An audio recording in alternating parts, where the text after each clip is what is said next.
Bismillahirrahmanirrahim. Selamat datang di Rojab Channel. Kali ini kita akan bahas tentang 6 hal persiapan diri menyambut bulan suci Ramadan. Sebentar lagi tamu kita yang mulia bernama bulan Ramadan akan segera tiba. Tamu terhormat yang datang dengan membawa segudang peluang dan kesempatan emas bagi kita. Kenapa dikatakan demikian? Tak lain karena di dalam bulan Ramadan terkandung kemuliaan dan keistimewaan yang amat besar, yang tak bisa dijumpai pada bulan-bulan lainnya. Nilai ibadah dilipat gandakan, doa-doa dikabulkan, dosa diampuni, pintu surga dibuka, sementara pintu neraka ditutup. Ramadan tak ubahnya tamu agung yang selalu dinanti-nanti kedatangannya. Rugilah orang yang tidak dapat bertemu dengannya. Namun akan lebih rugi lagi bagi mereka yang menjumpainya tapi tidak mengambil suatu darinya, yakni dengan menggunakannya sebagai momen meningkatkan kualitas ibadah dan ketakwaan kita kepada Allah Subhanahu wa Ta'ala. Oleh karena itu, kita perlu mempersiapkan diri dengan sebaik-baiknya dalam rangka menyambut yang penuh berkah tersebut, sehingga kita dapat memanfaatkannya secara maksimal untuk beribadah mendekatkan diri kepada Allah. Dengan demikian, apa yang menjadi tujuan akhir dari puasa Ramadan ini, yakni derajat ketakwaan, dapat kita raih. Untuk itulah Rasulullah SAW tak lupa berpesan kepada umatnya ketika bulan Ramadan datang, sebagaimana hadis yang diriwayatkan An-Nasa'i dari Abu Hurairah. Dari sahabat Abu Hurairah radhiyallahu an, beliau berkata, Rasulullah telah bersabda, yang artinya, sungguh telah datang kepada kalian bulan Ramadan, bulan yang penuh berkah, yang mana pada bulan tersebut Allah SWT mewajibkan kalian untuk berpuasa. Pada bulan itu pintu-pintu langit dibuka, sementara pintu-pintu neraka ditutup, serta syaitan-syaitan dibelenggu. Pada bulan itu terdapat sebuah malam yang lebih baik dari 1000 bulan. Hadis riwayat An-Nasa'i. Selain itu, Rasulullah mengajarkan kepada kita sebuah doa yang dipanjatkan menjelang datangnya bulan Ramadan, yakni Allahumma barik lana fi rajaba wa sa'bana wa balighna ramadana. Ya Allah, berkahi kami di bulan Rajab dan Sya'ban dan sampai usia kami berjumpa Ramadan. Hadis riwayat Ahmad dan Bazar. Oleh karena itu, marilah kita sambut kedatangan bulan Ramadan dengan penuh sukacita. Marhaban ya Ramadan. Selamat datang bulan Ramadan. Kami sambut kedatanganmu dengan penuh sukacita. Profesor Dr. Quraish Shihab, ulama tafsir dari Indonesia, lulusan Universitas Al-Azhar Mesir, menjelaskan bahwa kata marhaban terambil dari kata akar rah yang berarti wasi'un, rohibun, luas atau lapang, sehingga marhaban menggambarkan bahwa tamu yang datang disebut dan diterima dengan lapang dada, penuh kegembiraan, serta dipersiapkan baginya tempat yang luas untuk melakukan apa saja yang dia inginkan. Dari kata ini terbentuk kata rohbah yang antara lain diartikan sebagai ruangan luas untuk mobil guna memperoleh perbaikan atau kebutuhan bagi kelanjutan perjalanannya. Marhaban ya syahro Ramadan, berarti kami menyambutmu dengan penuh kegembiraan dan kami persiapkan untukmu tempat yang luas agar engkau bebas melakukan apa saja yang berkaitan dengan upaya mengasah dan mengasuh jiwa kami. Dalam bahasa Arab, bulan disebut dengan syahr, yang bermakna terkenal atau populer. Orang Arab biasanya menamai bulan sesuai dengan keadaan di mana bulan itu berlangsung. Karena pada masa turunnya perintah puasa adalah musim panas yang terik, maka bulan itu dinamai Ramadan, yang akar katanya dari romido, yang berarti sangat panas, membakar, disebabkan panas matahari yang luar biasa menyinari pasir-pasir gurun. Ada juga pengertian lain, yaitu batu atau karang yang membakar.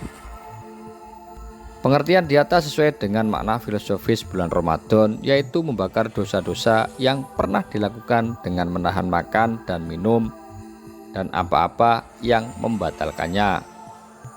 Juga dapat dianalogikan untuk membuat sesuatu lebih terbakar adalah dengan menghimpitnya di antara dua batu karang embut, lalu memukul-mukul sifat buruknya sendiri di antara dua batu karang, yakni lapar dan haus. Rasulullah SAW bersabda, dinamakan bulan Ramadan karena ia cenderung membakar dosa-dosa. Berikut ini adalah beberapa sikap terpuji yang dilakukan para ulama soleh terdahulu dalam menyambut bulan suci Ramadan yang pantas diteladani. Pertama, kita harus menyambut Ramadan dengan kegembiraan dan kebahagiaan. Yahya bin Abi Katsir meriwayatkan bahwa orang-orang salaf terdahulu selalu mengucapkan doa yang artinya, ya Allah, berkahi kami di bulan Rajab dan Sa'ban dan sampai usia kami berjumpa Ramadan. Seolah mereka juga memohon, ya Allah, sampaikanlah aku dengan selamat ke Ramadan. Selamatkan Ramadan untukku dan selamatkan aku hingga selesai Ramadan. Sampai kepada Ramadan adalah kebahagiaan yang luar biasa bagi mereka, karena pada bulan itu mereka bisa mendapatkan nikmat dan karunia Allah yang tidak terkira. Tidak mengherankan jika kemudian Nabi SAW dan para sahabat menyambut Ramadan dengan senyum dan tahmid, dan melepas kepergian Ramadan dengan tangis. Kedua, dengan pengetahuan yang dalam. Puasa Ramadan merupakan salah satu rukun Islam yang wajib dilaksanakan oleh setiap muslim. Ibadah puasa mempunyai ketentuan dan aturan yang harus dipenuhi agar sah dan sempurna. Sesuatu yang menjadi prasyarat suatu ibadah wajib, maka wajib memenuhinya dan wajib mempelajarinya.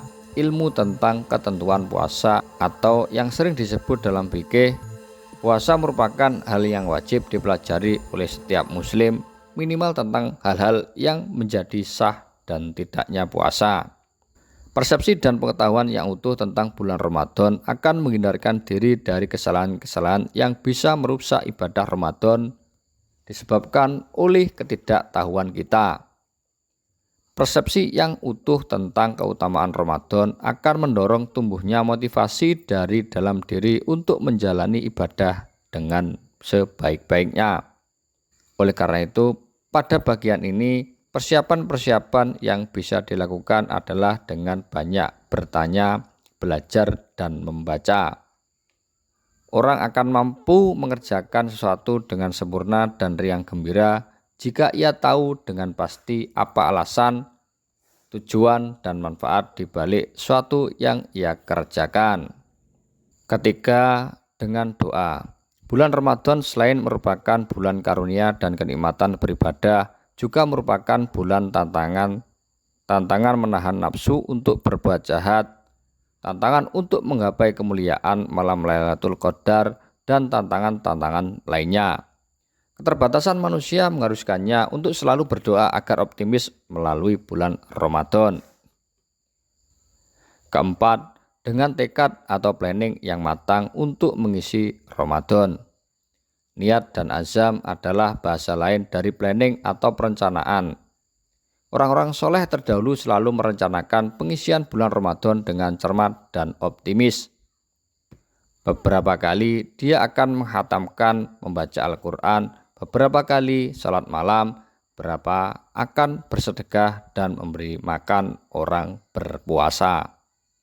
Berapa kali kita menghadiri pengajian dan membaca buku agama, itulah planning yang benar mengisi Ramadan, bukan hanya sekedar memplanning atau merencanakan menu makan dan pakaian kita untuk Ramadan, tapi lebih diarahkan ke perencanaan yang matang untuk meningkatkan kualitas ibadah kita di bulan Ramadan. Kelima, persiapan ruh dan jasad Rasulullah SAW dan orang-orang soleh tidak pernah menyia-nyiakan keutamaan Ramadan sedikit pun.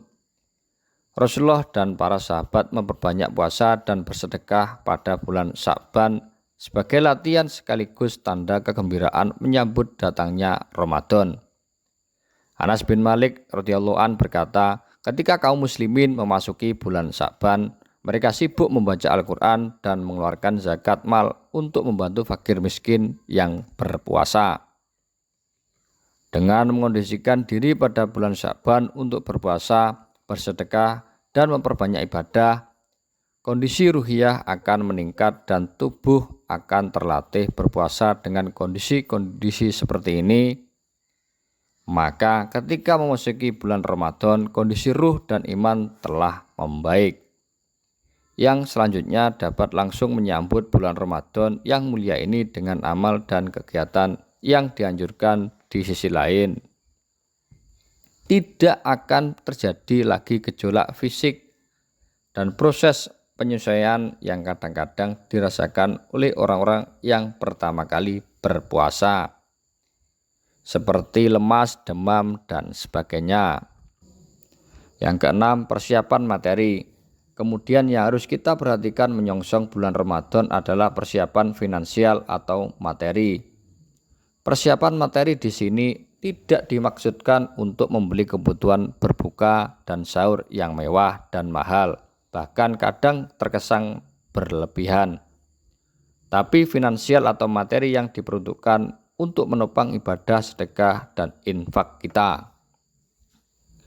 Bulan Ramadan merupakan bulan muwasyah, bulan santunan, pelipur lara. Sangat dianjurkan memberi santunan kepada orang lain. Betapapun kecilnya, pahala yang sangat besar akan didapat manakala ia memberi kepada orang lain yang berpuasa. Sekalipun sekedar sebiji kurma dan seteguk air, kedermawanan Rasulullah SAW pada bulan Ramadan sangat besar.